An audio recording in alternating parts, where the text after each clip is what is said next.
لقد خلقنا الانسان فی احسن تقویم، یقیناً بے شک ہم نے انسان کو پیدا فرمایا بہت خوبصورت ساجد ہے. کہہ دیجیے بچہ سبحان اللہ. اللہ ڈائریکٹ بندوں سے نہیں فرمایا، پہلے امان والے شہر مکہ کا قسم فرما کر، انجیل کا قسم فرما کر، زبور کا قسم فرما کر رب نے بندوں سے فرمایا اے بندو میں نے تمہیں بنایا تو خوبصورت سانچے میں بنایا، خوبصورت پیدا کیا. اب دیکھیے کتنا خوبصورت بنایا، کتنا خوبصورت بنایا. رب نے بے شمار مخلوق کو پیدا فرمایا، بے شمار 18,000 مخلوقات کو اللہ نے پیدا کیا. لیکن 18,000 مخلوقات میں سے اگر کسی کو افضل البشر بنایا تو ہم جیسے انسان کو بنایا. کہہ دیجیے سبحان اللہ. انسان کو بنایا، یعنی انسان سے بہتر کسی مخلوق کو پیدا نہیں کیا. یہاں تک کہ انسان کو اتنا افضل بنایا، اتنا افضل پیدا فرمایا، حور کلمہ سے بھی خوبصورت انسان کو بنایا. اپنی آنکھوں کبھی دیکھیں کہ اللہ نے ہمیں کیا بنایا، اللہ نے ہمیں کیوں انسان بنایا. حور کلمہ سے صاف لفظوں پہ آپ یہ سمجھیے کہ اللہ نے انسان کو فرشتوں سے بھی افضل بنایا. بتائیے انسان کا مقام فرشتوں سے بھی اعلیٰ ہے. اگرچہ انسان گنہگار ہے، زیادہ ہے، بدکار ہے، میرے دوستوں بزرگوں، اس لیے تو جب اللہ نے انسان کو پیدا کرنا چاہا تو فرشتوں نے عرض کیا، دیکھا ہوگا تم انسان کو کیوں پیدا کرے گا.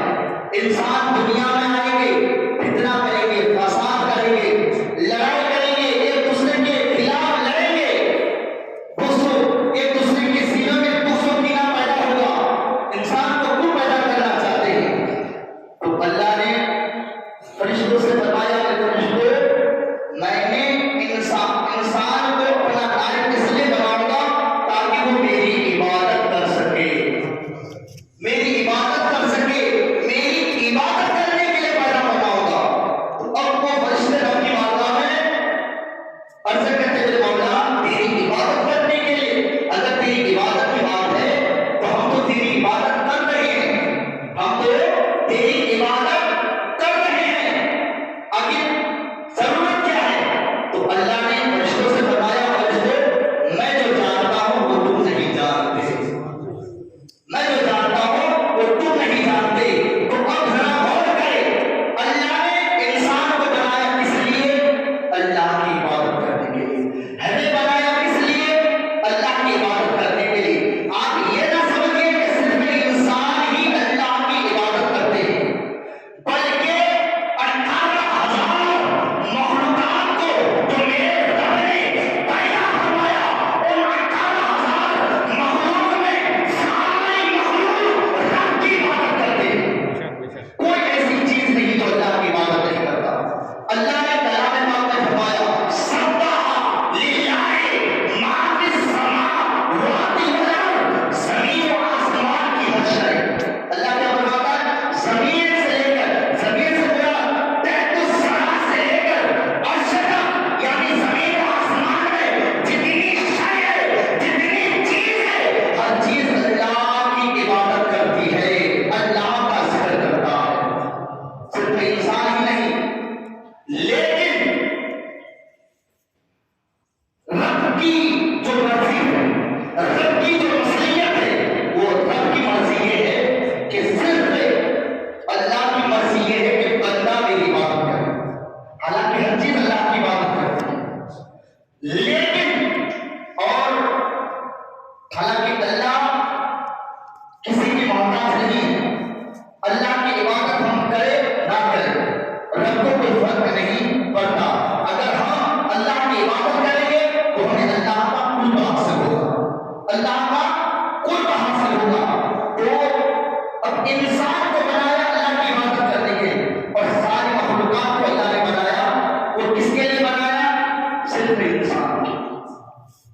کس کے لیے بنایا؟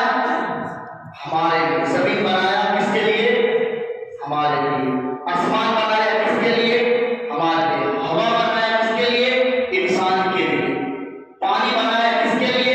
انسان کے لیے. آگ بنایا کس کے لیے؟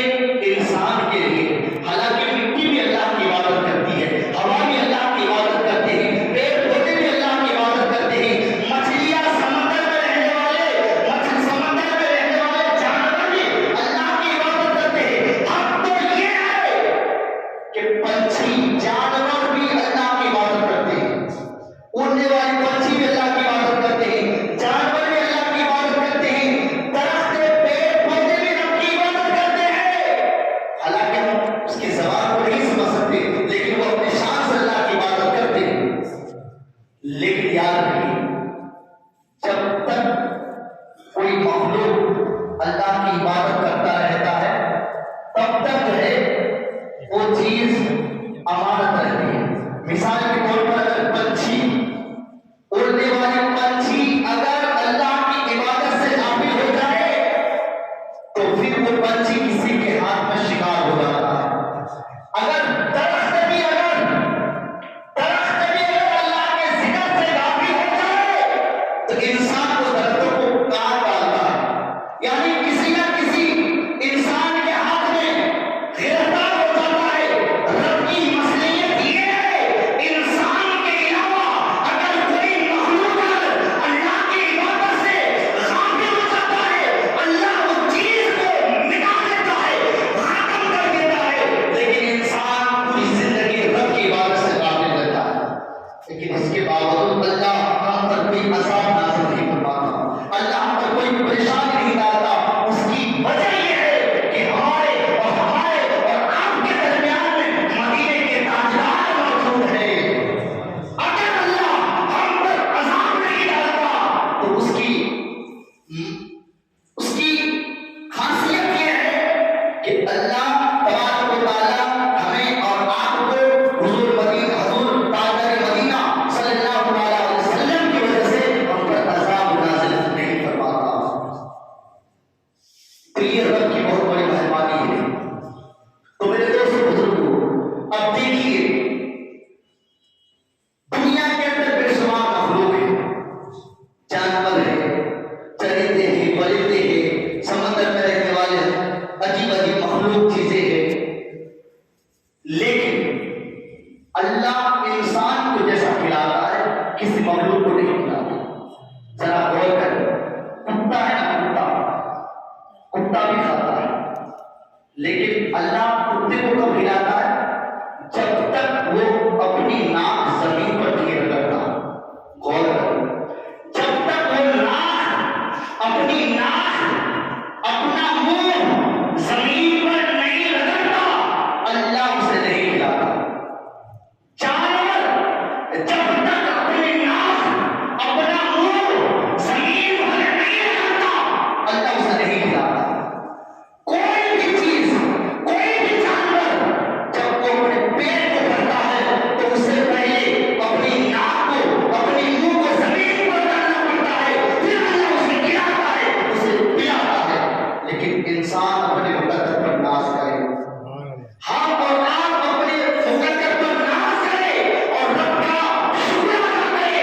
میرے رب کا تیرا لاکھ شکر ہے، کیونکہ جب تو ہمیں کھلاتا ہے، ہمیں پلاتا ہے تو ہمیں جانور کی طرح زمین پر اپنا منہ رگڑنا نہیں پڑتا، بلکہ اللہ کو یہ بھی گوارا نہیں کہ میرا بندہ کھائے اور پیے، وہ اپنے سر کو زمین کی طرف جھکائے.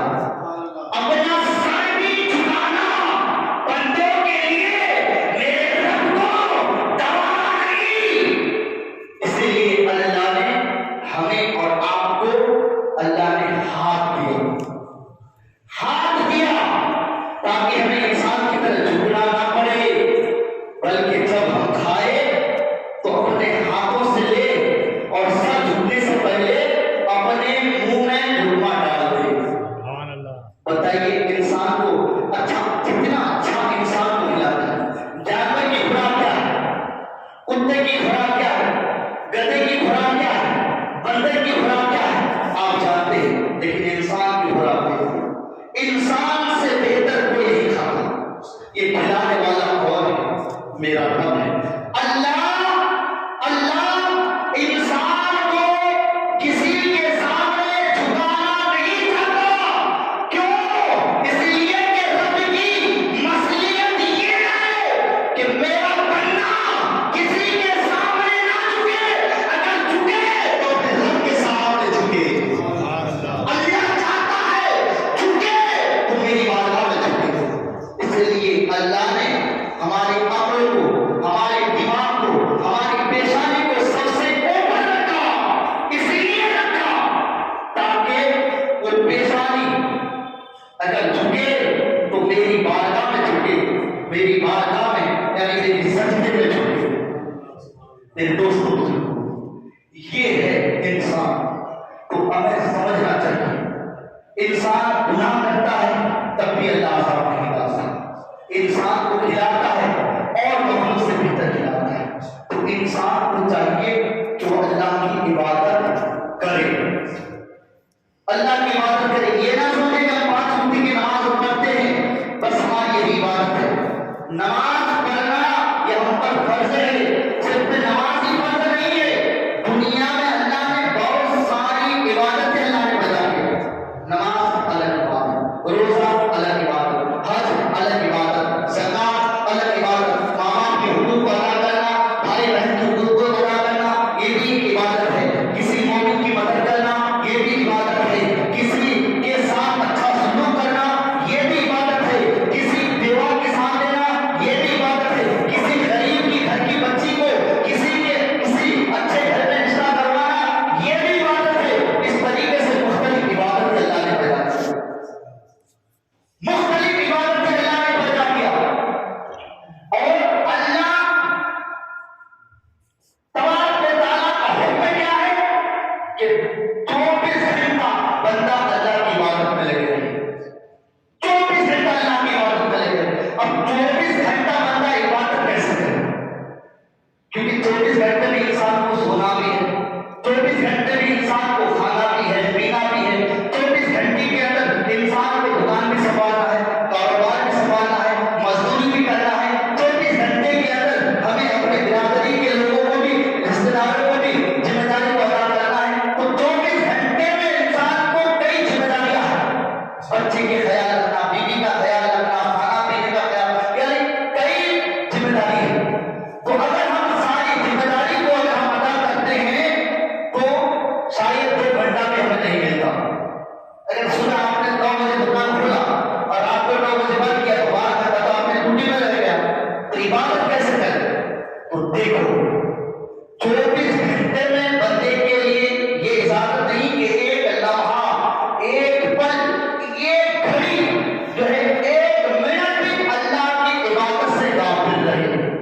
حالانکہ ہم اللہ کی عبادت سے غافل رہتے ہیں، یہ ہماری کمزوری ہے، یہ ہماری کمزوری ہے، بدنصیبی ہے، لیکن ہمیں اجازت نہیں کہ ہم فضول وقت میں گزاریں۔ 1 منٹ بھی اگر ہم فضول باتوں میں وقت گزارا تو وہ 1 منٹ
اسی طریقے سے آپ پانی پی، اگر آپ سنت طریقے سے نہیں پڑے، آپ نے ہاتھ میں لیا کھڑے کھڑے پی لیا، تو آپ نے جو پانی پیا ہے وہ سنت کے خلاف بھی کیے، اور اس طریقے سے پانی پینے کی بھی عادت نہیں۔ بہت سارے لوگ ایسے ہوتے کھڑے کھڑے پانی پی لیتا ہے۔ حق تو یہ ہے، شریعت کا حکم کیا ہے؟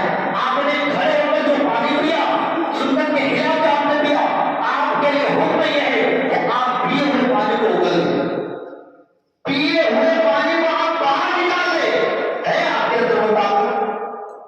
لیکن وہی پانی الحمدللہ اگر آپ سنت طریقے سے پئیں گے، آپ نے پانی کا گلاس ہاتھ میں لیا، پانی کو دیکھا، بسم اللہ الرحمن الرحیم پڑھ کر آپ جو ہے 3 سانس میں 3 گھونٹ میں آپ دھیرے دھیرے پیتے رہے، اور پینے کے بعد آپ الحمدللہ پڑھا تو وہ سنت بھی ادا ہو گیا، اور وہ جو وقت میں آپ نے پانی پینے میں دیا، آپ کا وہ وقت جو ہے عبادت سے محروم نہیں بلکہ عبادت کا ثواب لکھا جائے گا۔ اسی طریقے سے آپ کسی کی یہاں مزدوری کرتے، ایمانداری کے ساتھ مزدوری کریں، بس یہی ایمانداری کی برکت سے اللہ آپ کو عبادت کا ثواب عطا فرمائے گا۔ آپ کاروبار کرتے ہیں، آپ ایمانداری کے ساتھ کاروبار کریں۔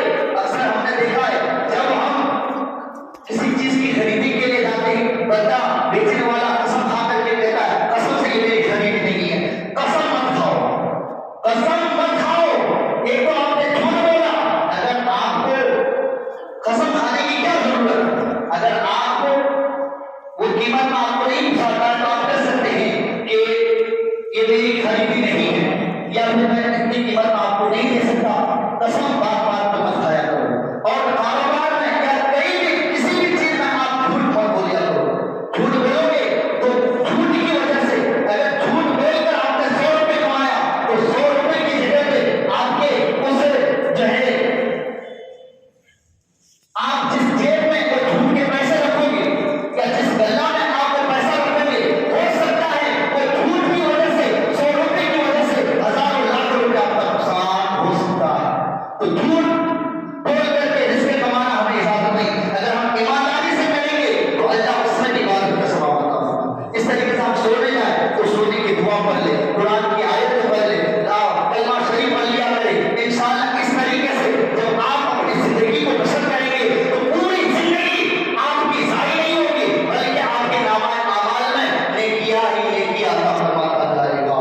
تو اللہ رب العزت سے دعا ہے کہ ہم سب کو اسی طریقے سے اپنی زندگی کو بسر کرنے کی توفیق عطا فرمائے، کیونکہ زندگی کا کوئی بھروسہ نہیں۔ آج ہم کسی کی میت میں شامل ہوئے ہیں، کسی کے اظہار ثواب میں شامل ہوئے، کل ہمیں بھی ہماری میت میں کوئی نہ کوئی شامل ہوں گے۔ تو آج نہیں تو کل ہم زندگی میں بہت سارے لوگوں کی جنازہ دیکھا ہے، ہزاروں لاکھوں جنازہ ہم نے اپنے آنکھوں سے دیکھا ہے۔ ہمیں اس سے عبرت حاصل کرنا چاہیے، کیونکہ زندگی کا کوئی بھروسہ نہیں ہے۔ مرنے سے پہلے اگر ہم نے اس زندگی میں اللہ کی عبادت کر کے اگر ہم نے اللہ اس کے رسول کو راضی کر لیا تو آخرت کے لیے ہماری قبر کے لیے اس نجات کا ذریعہ بن جائے گی، بخشش کی چاہے ایک سبب بن جائے گی۔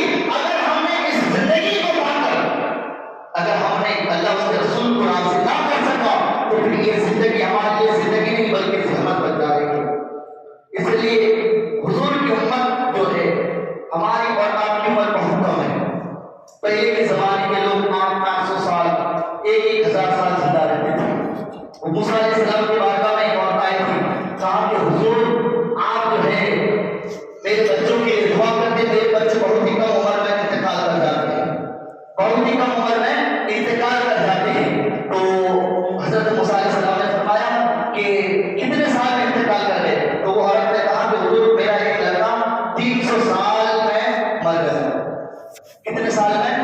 300 سال کی عمر میں مر گیا، اور دوسرا بچہ 200 سال کی عمر میں مر گیا۔ بتائیے 300 سال کوئی آسان نہیں ہے، لیکن وہ عورت کیا کرتی ہے؟ بہت ہی کم عمر میں مر جاتی ہے۔ اور بتائیے اس زمانے میں لوگوں کی عمر کتنی لمبی ہوتی تھی۔ اب موسیٰ علیہ السلام نے اس عورت سے فرمایا، کہا کہ یہ 300 سال آپ کے لیے کم نہیں ہے، بہت ہی زیادہ ہے۔ ایک آخری زمانے میں ایک آخری پیغمبر تشریف لائیں گے جس کا نام محمد ہوگا۔ سبحان اللہ، محمد ہوگا، اس کی جو امت ہوگی اس کی عمر صرف 60-70 برس کی ہوگی۔